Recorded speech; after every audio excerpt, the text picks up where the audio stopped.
Can you believe that it's already been a year since the Powerbeats 3s came out? Yeah, time flies. If you remember, last September, Apple decided to ditch the headphone jack entirely in favor of going completely wireless, a move that I still have plenty of feelings about. But to help ease the transition, they did announce 4 new pairs of wireless headphones. They were the Beats Solo 3s, the Beats X, the AirPods, and the Powerbeats 3s. Now, I've been using the Powerbeats 3s on and off for the past year, so I figured it'd be a good idea to let you guys know my experience with it and see if it's still a good buy a year later. I'm Adam Molina, and this is our review of the Powerbeats 3s. So if you don't already know, the Powerbeats 3s were made for fitness and exercise, but oddly enough, one of the biggest complaints I keep hearing about them is that sweat destroys them. Now, I do find it weird that they don't have any sort of IPX rating. Instead, all you'll find on the matter is Beats saying on their website that it's sweat and water resistant to handle tough training. Even the micro USB charging port is completely exposed with not even a rubber flap to keep moisture out, so I can see how this might be an issue. That said, I have been sweating into these for about a year now. Every time I go to the gym, I'm wearing these, and every time I go on a run, unless I'm testing another pair of headphones, usually I'm defaulting back to these, and I haven't had any problems with sweat. The issue that I have far more commonly is when sweat gets on the ear tips, it does slip out fairly easily. Luckily, the ear hooks keep them from really falling off, but I find myself trying to stuff them back in more often than I'd like towards the end of a workout.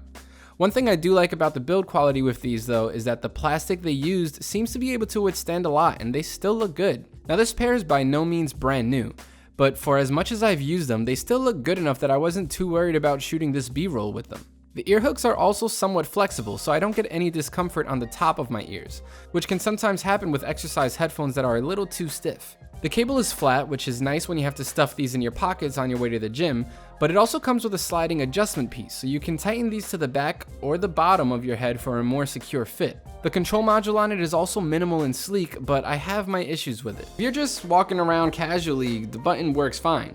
But if you're actually in motion exercising, it's hard to tell whether you've clicked it or not. Just a little bit extra feedback would work wonders in my opinion. I can't tell you how many times I've clicked to pause, then clicked again because I thought I hadn't clicked it right the first time, only to have the music pause and start again super quickly. It's a little annoying. The last button can be found on the left earbud. It acts as the power button and the Bluetooth pairing button, and it's located right next to a tiny LED light to let you know which mode you're in. So the most annoying thing about these headphones is getting them to initially pair with my phone every time I want to work out. So on iOS, this isn't a problem because the W1 chip makes pairing a breeze. But even though I test products on iPhones, I usually use a Google Pixel every day, which is an Android phone. And I consistently have issues when I first get to the gym, turn on the headphones and Bluetooth on my phone, and try and get them to pair. My phone says connected, but audio doesn't come through the headphones until I disconnect and reconnect at least 2 or 3 times. You can imagine how annoying this gets. Once properly connected, it's smooth sailing, but it's always a bit of a headache at the beginning, which wasn't an issue when I first got these headphones, so I guess they are starting to show their age. So as far as Bluetooth skipping goes, I haven't really had any problems with these, which is good because they can really take you out of the moment. The same can be said with the range. I don't know how far you guys keep your phone when you're at the gym, but whether it's right next to me or if I'm walking around my apartment with my phone in the other room, I haven't had any problems. Whether you're on Android or iOS, the playback controls work the same. You can click the middle button to pause or play music, double click to skip to the next track, triple click to return to a previous track, and hold it down to access Siri or the Google Assistant. Then there's the volume buttons, which have the perfect amount of click to them, something that I wish the squishy middle button had. So Beats claims a battery life of 12 hours, and in our testing we got about 10.5 hours, but that was on max volume, so it can definitely reach 12 if you listen to it on average volume. Regardless of the technical actual time, it lasted me a week's worth of workouts without needing a charge, so thumbs up there. They also have a quick charge feature, which gives you roughly an hour of battery life in just a 5-minute charge. So in the time it takes you to get dressed, you should be good to go. So I shouldn't have to tell you that Beats is known for their emphasized low end, but they were also known for their output.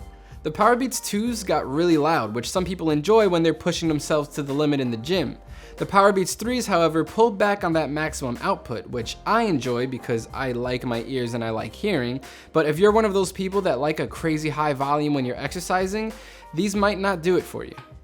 Of course, this leads to a slightly meeker bass response, but only when compared to the previous generation. These are still a bass-heavy pair of buds. The song Night Call by Kavinsky is a perfect example of this, where the kicks throughout the song are meant to be a rhythmic, rolling way to keep the beat going. present but somewhat in the background just to keep your head nodding. But with these, they're basically the main attraction. Because of this, elements in the mids tend to be overshadowed. This can be seen in the song Linda Morena by Quantic, where the trumpets, which is usually an instrument at the forefront of a band, gets muffled somewhat once the percussion elements come in during the intro. In this same song, the subtle cymbal hits throughout the chorus sound more like a hiss than a cymbal, kind of like they're being squeezed through a narrow hole.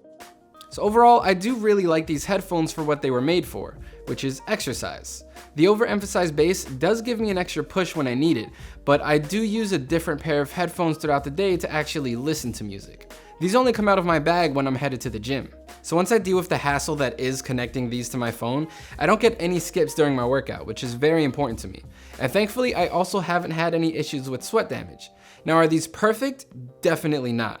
And should you go out and buy them a year after they came out?